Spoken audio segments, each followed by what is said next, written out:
In 2011, the WHO reported, the worst drought in decades in the Horn of Africa is putting the health of 12.4 million people at risk from disease and widespread malnutrition. UNICEF corroborated the WHO report saying, during the first half of 2011, the number of people in need of emergency food assistance in Ethiopia has increased from 2.8 million at the beginning of the year to 3.2 million in April. The combined effects of drought, food price increases, and insufficient resources for preventive measures have resulted in increased malnutrition among children. During the first 5 months of 2011, increased admissions rates of acutely malnourished children into therapeutic feeding programs, TFPS, were reported. This deterioration particularly affected southern nations and nationalities people, SNMP, and Oromia regions, where the number of admissions to TFPS increased by 90% and 30% respectively between March and April. In total, UNICEF estimates that 312,740 severely malnourished children will require life-saving nutrition treatment in 2011. Acute water diarrhea and other disease outbreaks pose an increased threat to children already suffering from malnutrition. Reported acute water diarrhea cases increased significantly in Somalia region in June and early July, reaching a total of 167 suspected cases. Starting from August, the usual movement of hundreds of thousands of pilgrims and migrant workers to and from holy water sites and private farms in Oromia, Amhara, and Tigray regions are expected to contribute to the spread of acute water diarrhea. The high risk of large-scale flooding, often a consequence of extended drought periods during the second half of the year, will further exacerbate the situation. Reuters article entitled, Millions at Risk of Cholera in Ethiopia, WHO warns, states, Ethiopian health officials have confirmed cases of acute watery diarrhea in the Somali, Afar, and Oromia regions of Ethiopia. 2 million children in Ethiopia are at risk of catching measles, a disease that can be deadly in children. Government officials reported 17,584 measles cases and 114 deaths during the first half of the year, UNICEF spokeswoman Marixie Mercado said. Overall, 8.8 million people are at risk of malaria and 5 million of cholera in Ethiopia, WHO spokesman Tarik Jazarevich said in a note sent to journalists. According to Tufts research analysis entitled, Raster Risk Assessment, Determining the Risk of Malaria Transmission in Ethiopia, it states, about 75% of the land and 60% of the population is exposed to malaria in Ethiopia.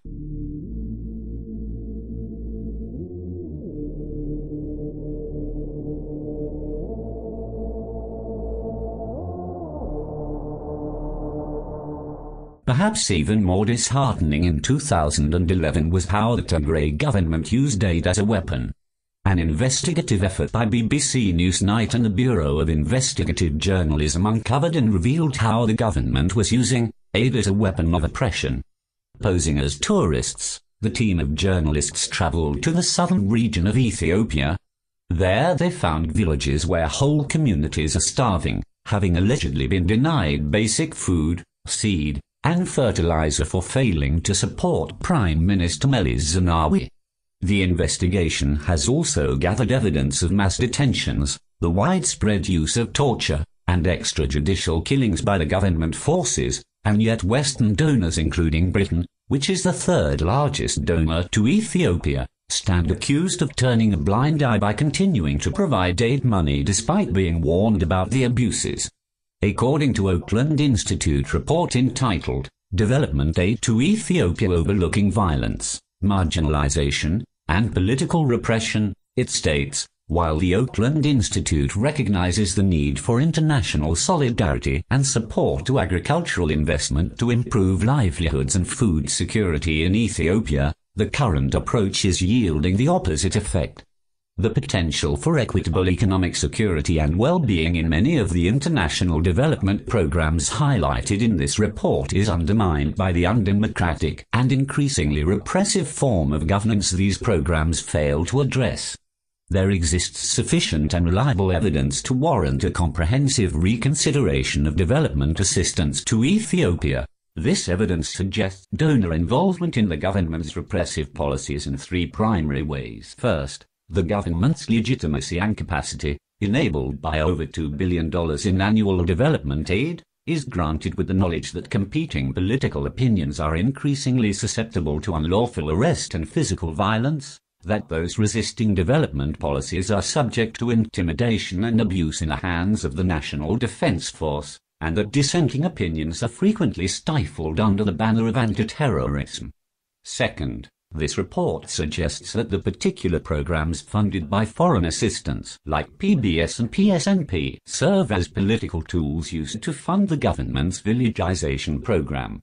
Third, development aid is enabling the Ethiopian Growth and Transformation Plan, which promotes a model of agricultural development that increases the food insecurity of rural communities and makes them susceptible to a resettlement to make way for the irrigation infrastructure necessitated by large-scale plantations run or financed by foreign investors.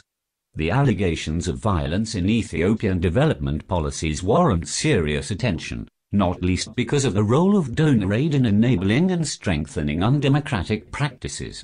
This problem is not simply one of the Ethiopian people or of the heads of development aid organizations.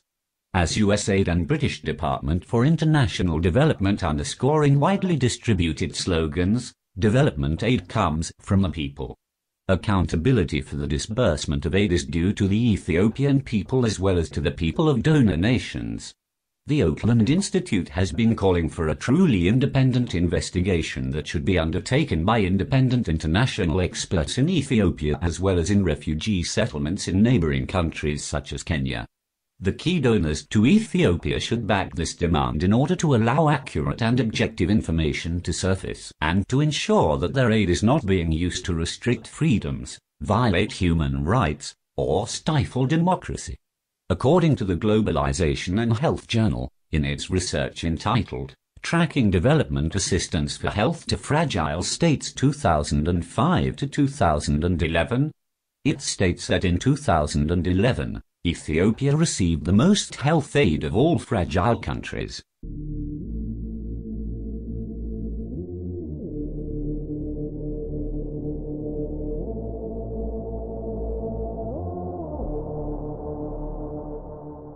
Mr. Adhanom's record as a health minister does not meet the high standards for Director General of the WHO. Many Ethiopians are flabbergasted that Mr. Adhanom would even be remotely considered for the position given his remarkable failures on various issues as an Ethiopian health minister.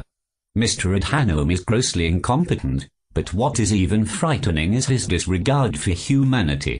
This is evident in the manner that he is responsible for the deaths of millions of Ethiopians through his deliberate, politically motivated policies that sought to use health as a weapon. He has undying love and service to his ethnic minority party, which has been deemed as one of the most repressive and regressive governments in the world for its gross human rights violations and tyrannical laws. In the 7 years as a health minister, Mr. Adhanom reflected nothing but incompetency. The WHO has 3 models of competency, and they are core competencies, managerial competencies, and leadership competencies. Mr. Adhanom's competency should be scrutinized under these 3 models. To begin with core competencies, individuals must be able to communicate in a credible and effective manner, they must know and manage themselves through self-reflection, and they must foster integration and teamwork. Mr. Adhanom hails from a party that believes in giving orders and commands and does not believe in a two-way communication or interactions. There is no dialogue, and certainly there is no open communication. The Tigray regime and its various branches of government and departments have no open culture or effective communication. Mr. Adhanom has been deeply ingrained in the government's tyrannical practices. It is therefore imprudent and unwise to assume he possesses, or would put into practice, an open communication policy that encourages growth. He is used to having a one-way form of communication, and that is follow government's command. Self-reflection and being critical of oneself is not part of the culture or nature of the Tigray government. It is not part of the equation because accountability and transparency are two things which the government vehemently dreads. Thus, Mr. Adhanom has never been held accountable or transparent. The Health Ministry he led scapegoated three entities for its failures, and they are the Ethiopian people, nature, and foreigners, and at no point has Mr. Adhanom ever taken responsibility. Furthermore, Mr. Adhanom may have professed to be open to ideas and even seeming to implement them, but he has never done so. A regressive and tight control measure which does not allow for flexibility or changes the Health Ministry's policy. Governmental agendas, political ideology and party affinity have triumphed over serious health concerns. That is precisely why during his tenure, the Health Ministry was engaged in using aid as a weapon against the people that were not supporters of the Tigray government. People were intimidated and isolated. Endemic and epidemic diseases were deliberately not announced to hide the government's failure, and that has resulted in the deaths of millions of Ethiopians. The second model of competency is managerial competencies, and its elements are creating an empowering and motivating environment, ensuring the effective use of resources, building and promoting partnerships across the organization and beyond. Mr. Adhanom and his Health Ministry have never been held accountable. In a country where the government acts with impunity, achieving health objectives and taking responsibility for failures is unfathomable. The environment is not conducive for growth or empowerment. If objectives are met, it is because of the diligent and extensive effort of foreign organizations, and often the Health Ministry would unashamedly take credit for it. And when objectives are not met, the Health Ministry either dismisses it, or assigns blame somewhere else. Mr. Adhanom did not create, empower, and motivate the Health Ministry workers, or Ethiopians at large. In addition, Mr. Adhanom's tenure at the Health Ministry was riddled with misuse of resources and prioritizing politics ahead of health. Budget was misused and health monitoring systems were broken down and were non-functional, and goals were often missed due to impractical goals. Mr. Adhanom's experience with partnership is with those aligned with government agendas. Be it foreign or local, the partnerships have been based on government terms which come with political agendas that seek to keep their interests. Foreign organizations' entities are mistrusted and looked upon with suspicion, and they are therefore not given the needed space to implement their programs independently. In the same manner, Mr. Adhanom would bring his own sinister political agenda experience to the WHO and could potentially damage the organization's ability to succeed in its goal. The third model of competency is leadership competencies, where driving WHO to a successful future, promoting innovation and organizational learning, and promoting WHO's position in health leadership is key. Mr. Adhanom was heavily invested in his own myopic strategies and stuck to party politics. Thus, long-term initiatives and developing strategies were promised and put on paper, but when it came to implementation and guaranteeing goals, it has never materialized. This is because party politics and government agendas and policies supersede health issues policies.